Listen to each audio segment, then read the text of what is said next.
What's up, guys, and welcome to episode 29 of the Yard Podcast. I'm your host, Randy. And I'm your host, Konu.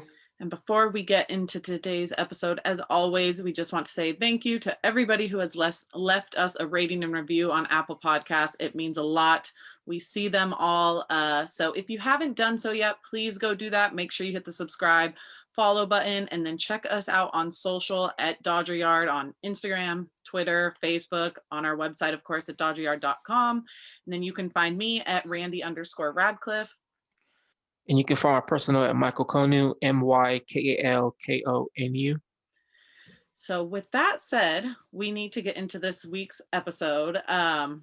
First off, really quickly, though, we have a correction we need to make, and I want to get this done off the bat because I realized afterward how wrong we were. But this just goes to show how long 2020 has been. But last week we talked about every team or every division winning the World Series, and both of us got a little confused and said no NL East team won. Well, that was the Nationals in 2019. They won. So I'm sorry, National fans, but that just was not, I guess, a very memorable World Series for us. Not to mention 2020 just feels like it's been going on forever. Yeah, I just kind of feel like they got overshadowed because, like you say, I think you said like a few weeks afterwards, the whole Astros scandal thing came out. So it just, their championship just kind of went by the wayside a little bit.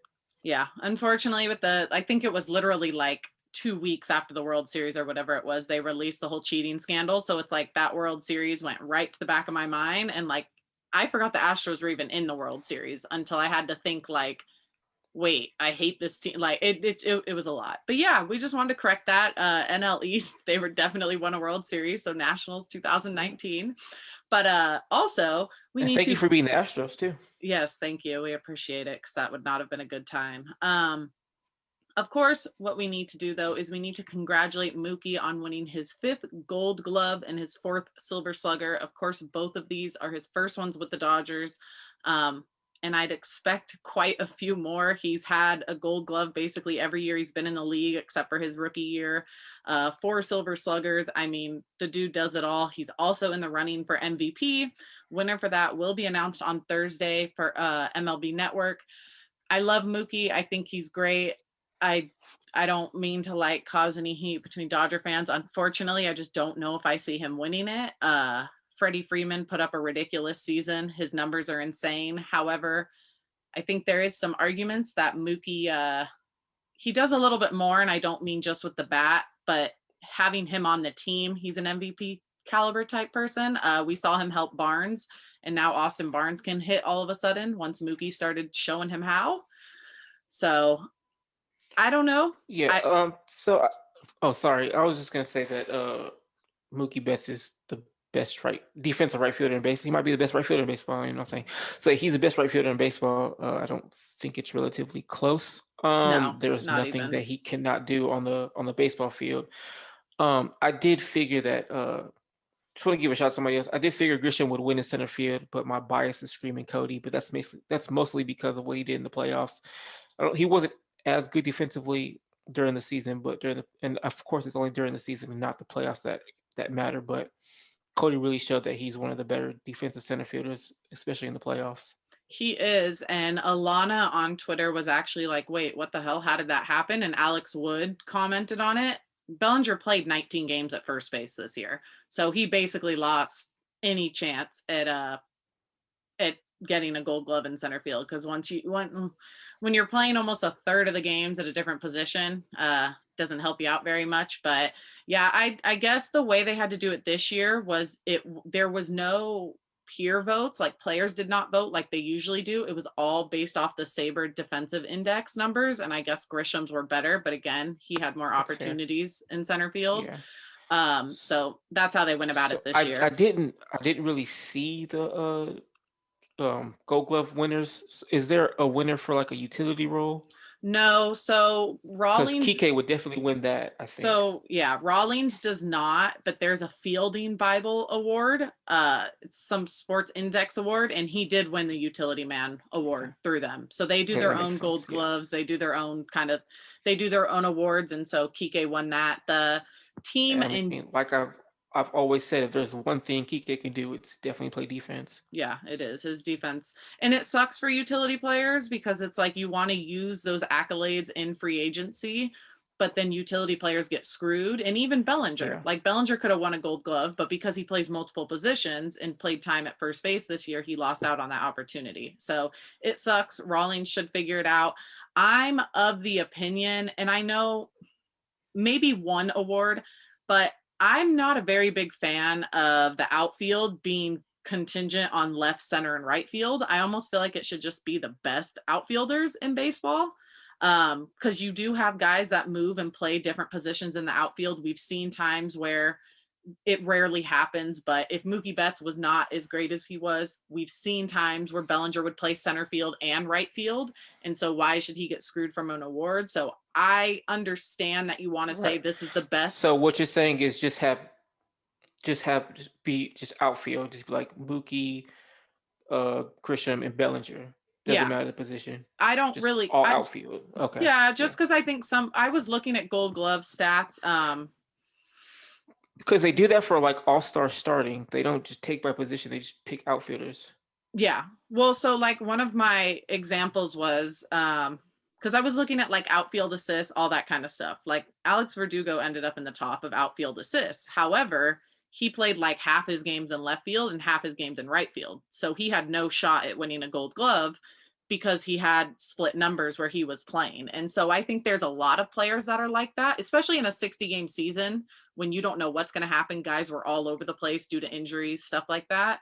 Um, yeah, I'm a bigger fan of saying these are the best outfielders in baseball defensively versus this is the best left fielder, this is the best center fielder, this is the best right fielder.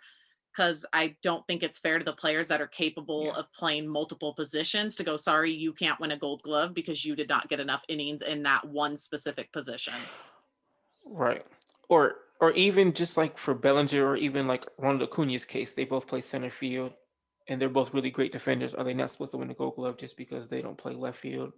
So like Yeah. I get it from that perspective as well. Yeah, and it's like, so because there's two great center fielders in the NL, that means one of them shouldn't win a gold glove because like what if the NL center fielder, what if both Grisham and Bellinger are better? I don't even know who won it in the AL. But whoever it was, I'm not saying they are, but I'm saying just for example, let's pretend like it just, I don't know. I think it sucks for the players because they use these accolades to have for in free agency. They use them on their baseball reference page. Everything about their legacy is on these awards. And so I just think it kind of sucks. Like, I don't know. That's just my thought on it. I think it should be by outfielders. Didn't Walker Buehler laugh at it?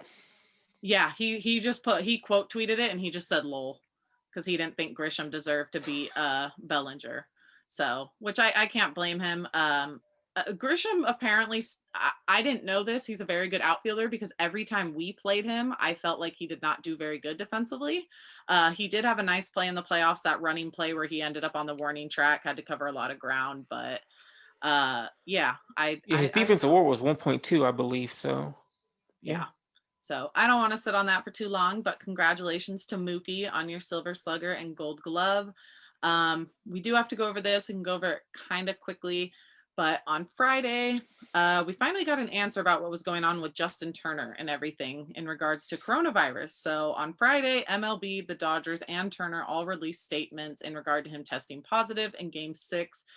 And then the whole thing that happened afterwards with him going on the field. There was no punishment from Turner. The whole fiasco, there ended up more information coming out afterwards. I'm not laughing because it's funny. I'm laughing because MLB's a disaster in the way they handle everything. But now there's even more people apparently in the organization that have tested positive. However, they're saying that they weren't in the bubble in Texas, according to LA Times. So I'm not sure how they're related to the organization if they weren't in the bubble. So wait, so I don't know if you know, but do you know if the taxi squad was part of the bubble or not? Yes, they were. Okay. Yeah, Okay, they never were. mind then. Yeah. So I don't know if that means like employees that were just at Dodger Stadium had it. I don't know if that, because there were family members in Texas, although they weren't in the bubble, they were still allowed in the stands. So like Bellinger posted a picture of his family in the stands because they weren't in the bubble. So like I don't know if maybe a family member got it, but this whole thing has kind of been a mess. Basically, MLB came out and kind of admitted like, hey, this whole thing was a it was a disaster. We screwed up on our end. Turner was basically kind of encouraged by his teammates, is what the MLB statement said, that his teammates were in there telling him like, hey, come back here. And he also apparently asked a Dodgers employee and they kind of just didn't say anything. So Turner took that as an okay. Basically, it's what MLB does best. They don't know how to handle anything. There were not actual protocols put in place because I don't think they thought it would ever get this far when it came to coronavirus. They probably had hoped that they would make it out without any positive tests. But good news is nothing's wrong with Turner. I have seen some stuff from The Athletic that will this affect his free agency? No, I do not think at all this will affect his free agency. I think it's ridiculous to even think about that. I don't know one professional athlete that would have been in his situation and had done it any differently, especially when your teammates are sitting there telling you like, hey, we're comfortable with it. Come out here, come take the picture. So I don't agree with, though, there are a lot of fans comparing this to like the whole cheating scandal, which is 100% not even comparable when you're talking about public health safety and then you're talking about cheating. So I think that is a weird comparison by some fans that I'm seeing out there. Just because he did not suspend cheaters doesn't mean he can't suspend a player for public health violations. So just wanted to throw that out there, but no punishment for Turner. And I think that's how it should be. But yeah, so since we're talking about Turner and you had brought up free agency, if it will affect him or not, a bit of a hot take here, but I would let him walk. So now, before like people start getting upset, I understand the importance of like what he does off the field, uh, for the community and his leadership in the clubhouse. That I'm not disputing that that cannot be replaced. However, on the field, I feel like he's very replaceable. One of the most important things, uh, one of the most important abilities is availability, and for me, he's not available enough. Now, he's very productive when he's playing, no question about that. But I think he could be replaced. He's what, 36. He's not going to get any healthier. Now, look, he's got his ring. And for me, I think it might be time to move on. It's going to be tough. It's going to be hard. Will anybody be able to replace what he does in the clubhouse? Probably not. But again, as far as on the field production goes, I feel like they can get someone younger and better to replace him at third base. so, okay, I can understand that aspect because I think the one thing that both of us have in common, and I've actually gotten really bad at it since the end of 2019, and I've been pretty bad at it. Well, not as bad in 2020 because it was harder to get emotionally attached, but I think both of us most of the time are more so on the business side of things versus the emotional side of things when it comes to the team. So I can understand your points. My argument for Turner would be what he does in the clubhouse, but on the flip side of that, you can't keep Turner around forever just because of what he can do in a clubhouse. We kind of saw it with Chase Utley, where they kept Utley on for maybe a season too long, and he just ended up being, no offense to Utley, I love the guy as a player, but as a roster spot, he was basically useless when he was on the roster for that final season. He's a great clubhouse guy. You need those guys in there. But when I think you have a team with a guy like Kershaw in there still, and you have guys like Buehler who you can tell, and Seager, or I think Seager, especially because he's getting up there, that can kind of make those start taking over those roles a little bit. Like it's starting to become their team, especially once Kershaw's gone. It's going to be the younger guys' team. It's going to be Bellinger, Seager, all those guys that have been around for a little bit. It's going to be Mookie's team. Well, yeah, that too. Mookie as well. So now that you even have Mookie in there, Justin Turner I love the guy, but like you said, that can even be brought back even more. So yes, Mookie's team as well.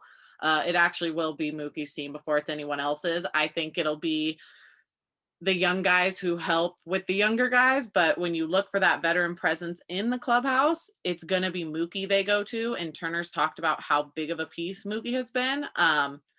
I would be fine bringing Turner back on a 2-year deal. Anything more than that, and I probably would go with an option, a club option that second year. I don't think they'll do that because I know a club option in this scenario probably isn't what you want to do, but I'd be fine with the 2-year deal because I'm of the belief that the DH is inevitable. let alone probably in 2021. I think there's a good chance we see it then as well, because players seem to really like it this year. So I could see Turner coming back. But I He's also, 100% coming back. It's just for me, I think I would just let him go. yeah, I think he will only come back because the Dodgers will offer what they're okay with offering, and I think Turner will take less to stay with the Dodgers. He's already done it once, I think, and so did Jansen. Um, I He can don't, go too. yeah, but he's not. Sorry to break it to you. He's still with us for at least another year. Well, next year he'll be a free agent, and they should not resign him No, after I that. don't, yeah, I don't think I don't he'll, think they will either, honestly. no, I don't either. But yeah, I'd be cool with Turner coming back for 2 years. I get your points. So I definitely see him coming back though. Um, Oh yeah, I said all that, but it's a moot point because he's definitely coming back. It was just how I started feeling during the postseason. I was just like, I wouldn't really be all that upset if he was gone. yeah, no, I think I'd be upset more so not. I think If they had first, lost, then maybe, but since they won, I feel like since he's got his ring yeah, now, they he got can him his go ring. play somewhere else. Yeah. Yeah. Um, yeah. So I think for me, it would be more so emotion versus ability. I think his ability we can replace.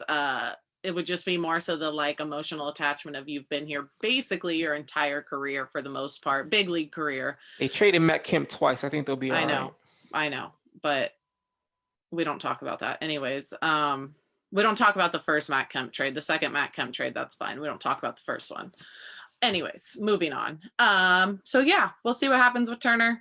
He's probably going to be back. We've yet to hear anything, haven't even heard of extension talks with any of the guys.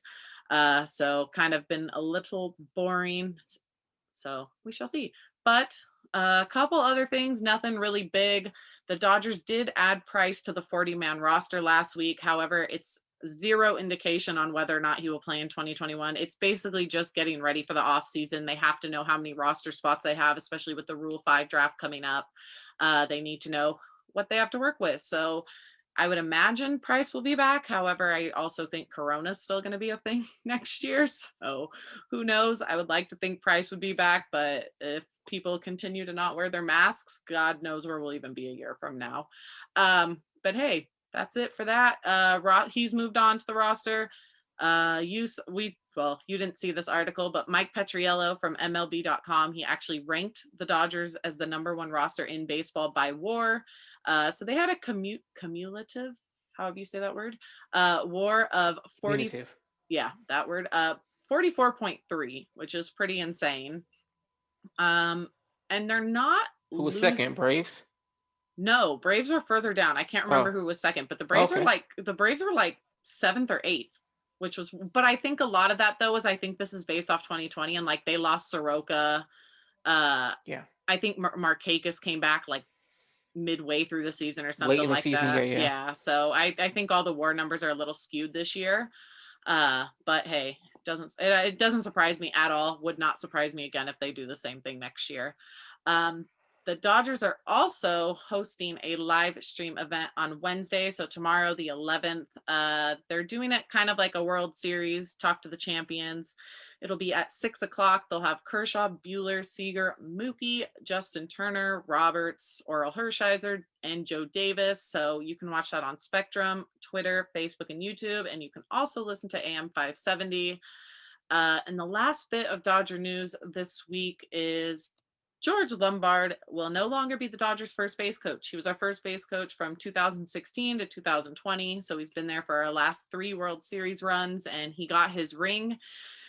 And with that said, he's decided to move on to Detroit, and he will become AJ Hinch's bench coach. I'm not a fan of it. I'm bummed. It's more so because I obviously can't stand AJ Hinch, but I actually liked George Lombard a lot. It's not so much even just Hinch. I think I really appreciated George Lombard as a first base coach. He was great with the players. I don't know if you remember some of those brawls I don't know if you want to call them brawls, but attempted baseball brawls on the field. George Lombard was one of the first ones like there ready to freaking tackle the other players. He did it in the Puig. The Puig one, I forget who it was, but he almost freaking took out one of those guys. So I'm going to miss him, but I'm not a fan of him being AJ Hinch's bench coach. I know you said you don't really care. Yeah, I get why people are like feeling disappointed or feel a way about it, but for me, it was just I like the dude. Had it been someone like Kershaw, hell, even Jansen or Dave Roberts, I probably would have been thoroughly pissed off. But for George Lombard, it is what it is. Now they just have to find a first base coach, and I nominate Mookie Betts. Can that be possible? Yeah. There's a put Mookie everywhere if we can. No, on a personal level, I'm happy for him because it is a promotion. I believe he did actually interview for this job, but AJ Hinch got it, which is not really a surprise. We knew he was going to be back. And then, of course, with AJ Hinch, we have to mention that Alex Cora is back in baseball. And of course, he's with the Boston Red Sox. So, hey, both these guys got 60-game suspensions, which is total bullshit, got welcomed right back into baseball. Cora got happily welcomed back to his old team, and their fan base is very happy about it, which, like, I get he won you a ring, but he also totally screwed you out of a ring in 2017. And then you were accused of cheating in the year you won. And then the next year didn't even make the playoffs. So the Cora obsession, I don't really get. This is I just this was just like we kept talking about how there was really no punishment, and just really feels like there was no punishment at all. They missed one short ass season. However, they'll be managing the Tigers and Red Sox, so maybe that's punishment enough. Yeah. I Although the Red Sox will probably have an inside track of being a lot better, faster than the Tigers do. They will, but yeah, you still have to look at the AL East. I don't think they're getting past the Yankees. The Rays. It just depends what the Rays do. I still don't think they're getting past them. Toronto's making some moves as well, so you never know what happens there. I don't want to see the Red Sox make it to the playoffs under Cora because he does not deserve to even be back in baseball. How is Pete Rose not allowed back in baseball, but these two known cheaters who allowed, let alone Cora, who helped orchestrate the entire thing, is allowed back in baseball, allowed to manage 1 year, not even a year. He got fired this year. Like, how does this is all on Rob Manfred. Like, I lost a lot of respect for the Red Sox, although it doesn't really surprise me. We've seen them do stuff like this in the past. I don't think they really care all that much about how they look to the public eye. I think they proved a lot of that with the Mookie Betts trade. But yeah, they don't deserve to be back in baseball. Of course, Detroit and Boston is going to take up on it if baseball's going to allow it, because if they didn't sign them, someone else would have. So good for them, but neither of you deserve So to be in how the long before playoffs. Carlos Beltran is back? I don't know. I was wondering that same thing. They did say New York Mets said that they plan to keep their manager, so it doesn't sound like he's coming back, but Beltran was also one of the players who cheated. So I wonder how quickly you're going to get a manager to come back and have players listen to him, because I feel like with Cora it's a little different. You were the bench coach who cheated. It's still wrong. But like, how are you going to be Beltran and be a player who cheated and then try to come in and manage players that you might have cheated like against? And so I don't know how well that would go over, but none of them deserve to be in Yeah, baseball. that So was the White Sox owner's thing about not signing Hitch, was because he couldn't get over the cheating, but then he went and got LaRussa instead. did you hear what So happened with yeah, LaRussa?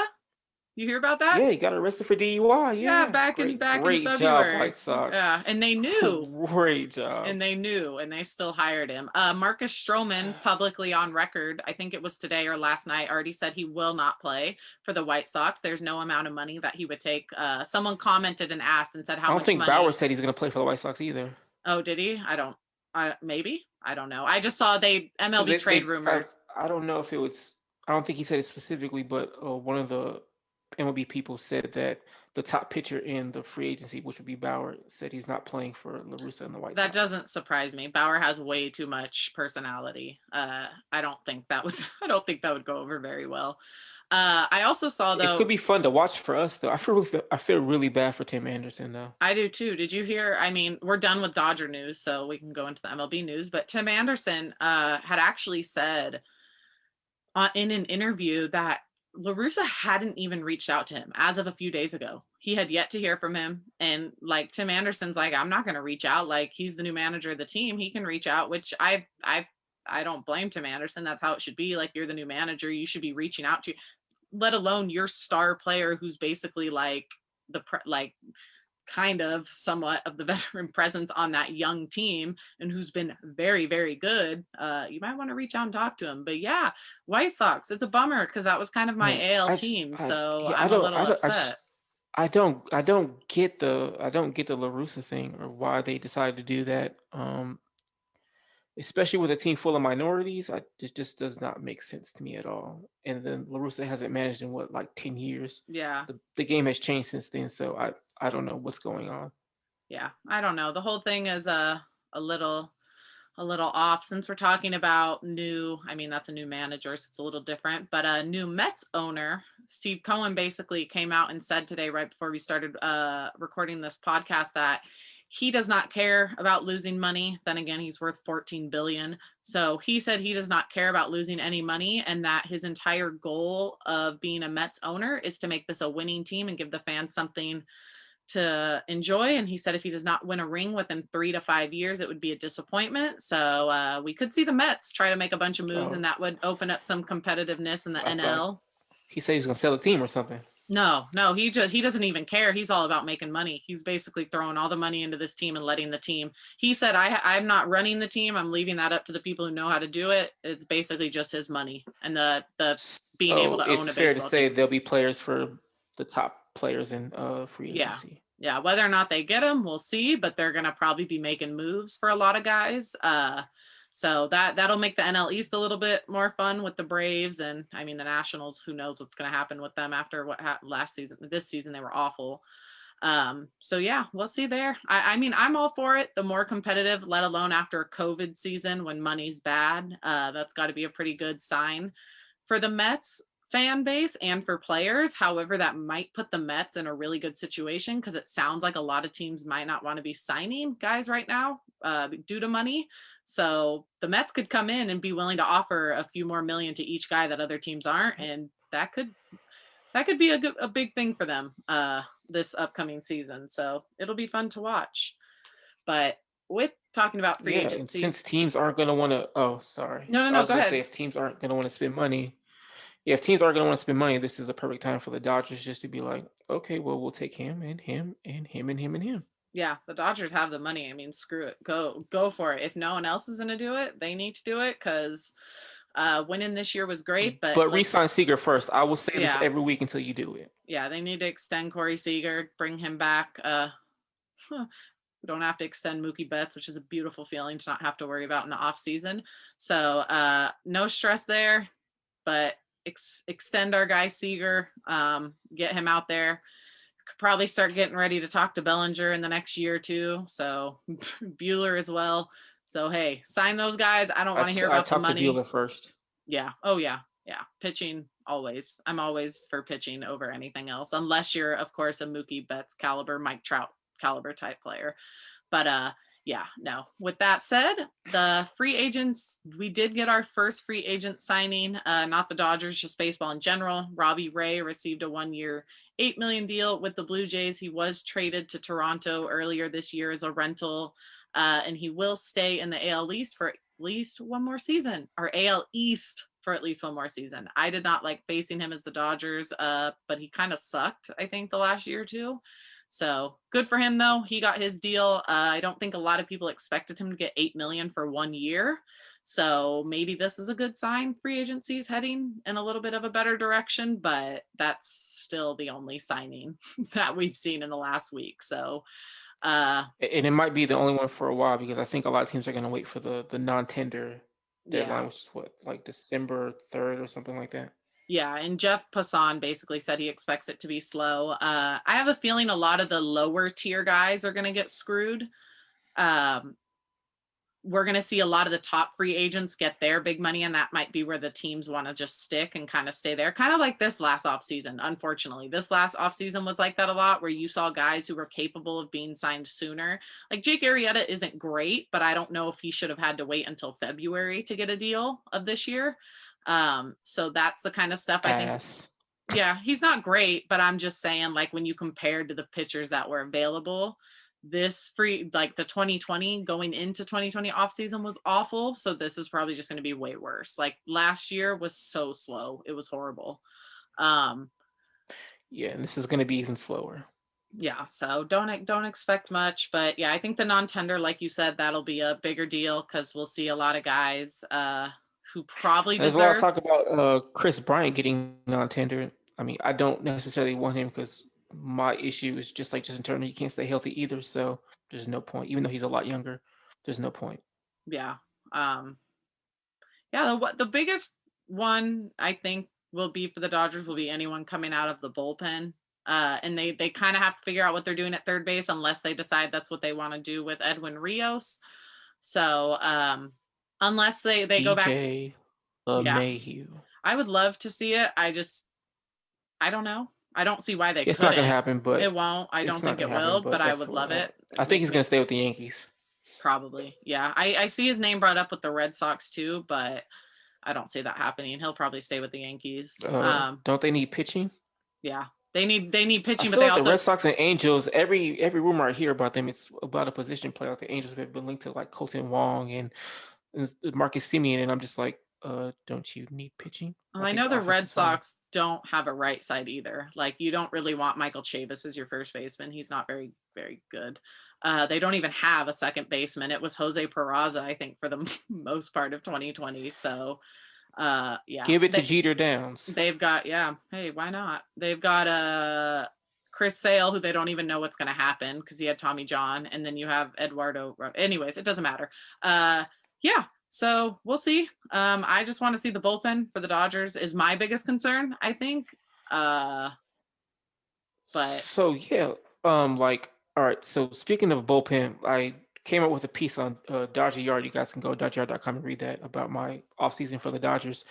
And one of those things was they could theoretically trade Gavin Lux for Josh Hader. Then you get your uh, bullpen piece who's like a lockdown closer. so you'd be fine with Hader coming because I know there's a lot of Dodger fans who can't stand the idea because of his Uh, whole issue on Twitter. yes. I don't know. I go back and forth on it. To me, it seems like he was a stupid kid. Maybe he's grown up. I don't know him personally. Now Lorenzo Kane vouched for him. Now I don't know. Lorenzo Kane could be a coon. Excuse me. I mean, he could be one of those. Sorry, he could be one of those players who just identifies more as white. I don't necessarily know. So I mean, I don't. I don't know. I waffle back and forth, but I'm looking more of production on the field than who they are as a person. I probably shouldn't do that, but I tend to do that a lot. Yeah. No. Yeah. I obviously don't. I can't accept. I'm not accepting Hader's apology. Not my place to do so. I'm kind of on the same boat as you. I think it was a mistake. I think it was stupid. I think it was a like, bro, what are you doing? Like, did you not really think all that hard before doing this? Some of it was rap lyrics, which again, it's kind of more of just like a naive, what are you doing? Like, don't be an idiot type thing. But I get both sides of it. I understand why some fans say, I don't care, it's not that big of a deal. But I also understand the other side where fans are like, Yeah, no, that's a pretty big deal. So, absolutely. That's why when fans don't want Trevor Bauer, like I completely get it. But again, my issue is I kind of outweigh the production from what they do, unless I don't know, unless they kill somebody or something.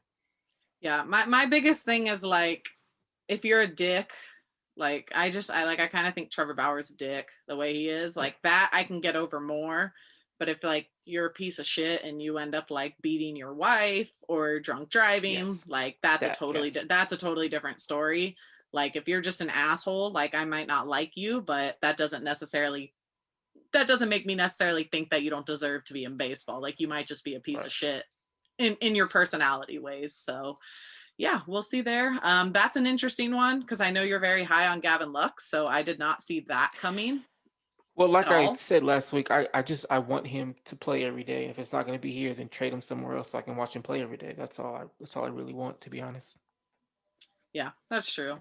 Um, but that's really it. But since we're talking about a couple players, I do want to let you guys know there are a few Dodger players up to be for the all MLB teams. You guys can go to MLB.com. You can find that. It'll be on the homepage.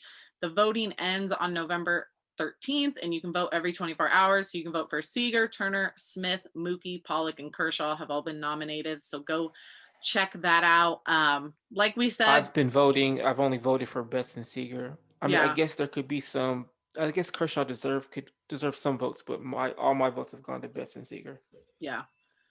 No, I try not to vote just based on my team. I try to vote for which players actually deserve it because I know how much these things mean to players and their free They agency. deserve And it. yeah, so I always try to go with the players that deserve it, not just being a homer. Yeah, like Freddie Freeman, I picked at first base. Yeah, same here. Don't recall second. I don't remember either. I don't remember either. But yeah. But yeah, so as always, these episodes we're trying to give you guys our best. There's really nothing going on in the baseball world. It's incredibly boring. So we're trying to take what we can and give you guys what's out there. So it's a short episode this week, but as long as we have something to talk about, we'll be back every week, and we plan to have stuff to talk about. So if you guys have questions or want us to talk about, sorry, I wanted to say one more thing. I was in one of those live chats for MLB trade rumors, and they said that the Dodgers are strategic with their moves. They'll sit back and see what the market is like and what teams are doing. If teams aren't spending, then they'll strike and be aggressive in doing something really big. yeah. Yeah, that's usually how it is for them. I feel like every year they kind of wait, see how the market goes a little bit, and if they want to offer, they'll sneak something in there. But I don't expect too much outside of possibly re-signing Turner and bullpen.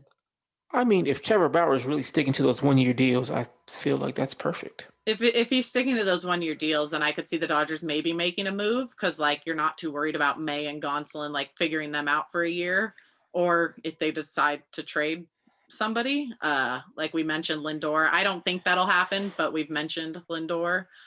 Yeah. So yeah. So yeah, I was gonna say I don't see the Dodgers. I still don't see the Dodgers trading Lux for 1 year of Lindor. However, now this isn't going to happen. But if Arenado became available and the Rockies were up to it, then I can see the Dodgers trading Lux for Nolan Arenado. Yeah, possibly. I don't know how much I like that idea. That's a pretty fat contract for a guy who doesn't hit well outside in the NL West, outside of Arizona and Coors Field. He probably doesn't have competent batting coaches either, so maybe it'll click. Yeah, maybe LeMahieu had some down years in Colorado, then got to New York, and now he's killing the ball. Maybe it'll be the same. Yeah, Arenado could be a pure talent guy who just needs like plus his defense at third is ridiculous. Yeah, no, I mean I wouldn't complain. I would not be upset if we got Arenado. And yeah, with our hitting coaches, I'm sure it wouldn't be an issue at all. I've always liked the guy. He's pretty much Tatis is making a run for it, but Arenado's always been one of my favorite players not on the Dodgers. So I would not be upset with that at all if he ended up in a Dodger blue. I know a lot of fans like him. But yeah, that from was the all area, isn't he? Yeah, he's from. I think he went to El Toro, which is a little bit more south of Orange. Yeah, him and Matt Chapman were on the same high school team, I think. Yeah, or they were either on the same team or they were rivals, one or the other. But yeah, they played. Rivals. They played like high school rivals, but I think it was the same team. So yeah. Like I said, we'll keep trying to bring you guys stuff. If you have stuff you want us to talk about, please let us know on Twitter. You can let us know at Dodger Yard is probably better. I spend more time kind of going through that stuff than my personal. So do that at Dodger Yard, tag us, let us know if you want us to talk about, send us a DM. We need stuff to talk about. Where I'm already, at least, I'm not going to speak for you, looking forward to next season, hoping we can actually be there and hoping there's actually a lot more than just 60 games next year. So yeah, I'm looking forward to this offseason to see how they tweak this team to push them more forward and hopefully repeat as champions. Yeah, as awful as 2020's been, it's been flying by really fast. It feels like it goes by slow, but then sometimes you look at the calendar and it blows me away. We're already almost mid-November. So we could be talking about spring training here really soon. But until then, as always, we appreciate you guys listening. Please make sure to leave a rating and review. Follow us on all social media at Dodger Yard, and you can find me at Randy_Radcliffe. And you can find me at Michael Konu, MYKALKONU. And we hope you guys have a great rest of your morning, night, afternoon, weekend, whenever you listen to this. And we will catch you guys next week. Bye, guys. See you later, guys.